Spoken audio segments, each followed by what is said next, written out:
Hi, I'm Ben Tipton. Today, we're going to be talking about how to navigate on campus. This is the third video in the Introduction to On-Campus series to start the year.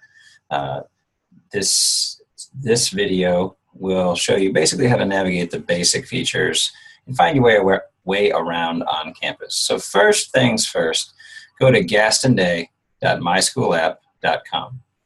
That'll take you to our school or class portal here. And there you're going to want to type in your username that you created during the first video and use that exact same password. And then say log in. It'll take you to your home page that looks like this. And today we're just going to be spending time on this horizontal bar that you see up here where it says My Day, Classes, Groups, Resources, News, Calendar, and Directories. So first things first, let's start with My Day. If you click on Schedule and Performance, it's basically what automatically pops up when you get on your home page. You might be thinking, well, there's nothing there. Of course there's not. It's summer, so there's no school. If I go ahead, though, right now and click on Month, you'll be able to look ahead, and your student, or if you have multiple students, their schedules, their class schedules will start to appear in your calendar. So up here, on the top left of the calendar, click over to August. When school starts here on the 21st, you'll be able to start seeing your students' calendar. So this is a teacher calendar, so it'll look a little different than your students, but it will start to populate in that month. So for example, on Tuesday the 21st, at 10:20 students report to homeroom, followed by 10:40, I have History 5, and then 11:52 advisory, 10:22, and so on and so forth. So our schedule is rotating, especially if you're coming from lower school, it might be a little bit different. We have A, B, C, D, E, F, and G days, and then repeats on A day. It's a 7-day rotation schedule. So if you have a 5th grade student, they're gonna have 5 classes per day. So their schedule could be PE first period, followed by science, and then math, and then lunch, and then they could have history and English in the afternoon. So this is just an example schedule. But the reason this is really helpful is, say you'd like to get that dentist appointment in before you go away for the weekend. You'd like to take them out. You'd like to take your kids out of class a little bit early for the day so you can hit the road. If you get on campus, you'll be able to see, oh, at 2:07 on Friday, they have Mr. Tipton. I'll email him and ask for any makeup work that they might have so we can get on the road.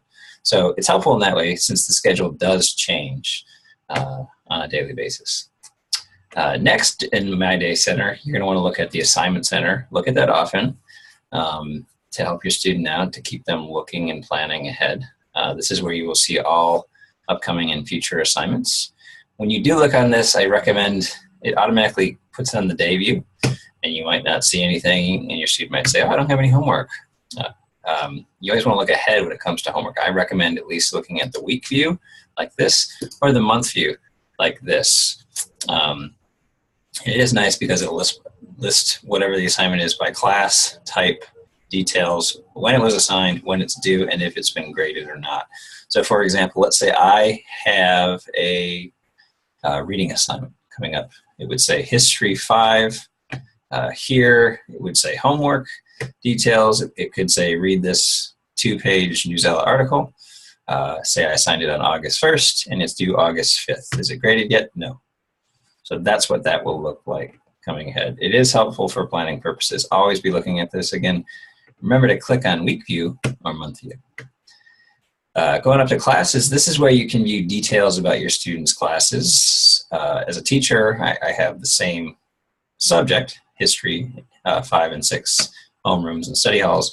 You will see your student schedule here. So let's say you might see PE and art and chorus, and then history 5, English 5, math 5, science 5, language acquisition. That's what you might see. You'll see all of your students' classes. I'm just going to click on one of my classes to give you an example what on campus looks like. So there's really 2 different pages, main pages that teachers use that you should pay attention to. So this is one class page. This isn't for all their classes, this is just one. So this is their home page for History 5. Here are useful links and things that they can use all year. Any announcements will be posted here.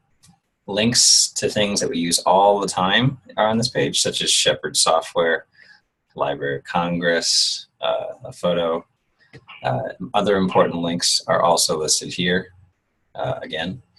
And my syllabus is here, and class expectations are here. So these are things that you can access and view all year long. The other page that you should pay attention to on any teacher's class page is the topics page. You can think of this as units. What are they learning? What are the resources that they can use to learn? So for example, my first unit is Unit 1 Map Projections. So if I click on this, you'll be able to see all of the readings that your student has completed or will complete, any teacher notes that I provide, big objectives, things that your student needs to know, a link to vocabulary to help them study for quizzes and tests, resources such as maps, a study guide for a test, and any rubrics. So for example, for this unit last year, we did an in-class essay for this. So this is what an example teacher page will look like. All teacher pages will be a little bit different. So don't expect the exact same thing. But again, bulletin board is like a home page, topics page is like a unit page.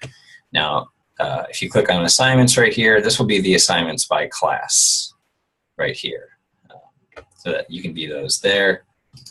Grades, you'll be able to view your students' grades in their assignment center here. So just something to look at, something to be aware of what a class page looks like.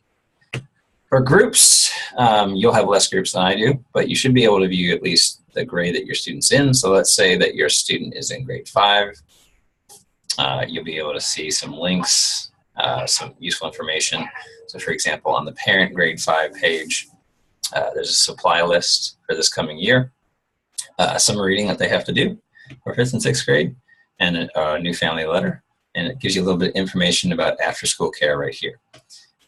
So that's an example group page. We can get more information that only applies to your student's grade level.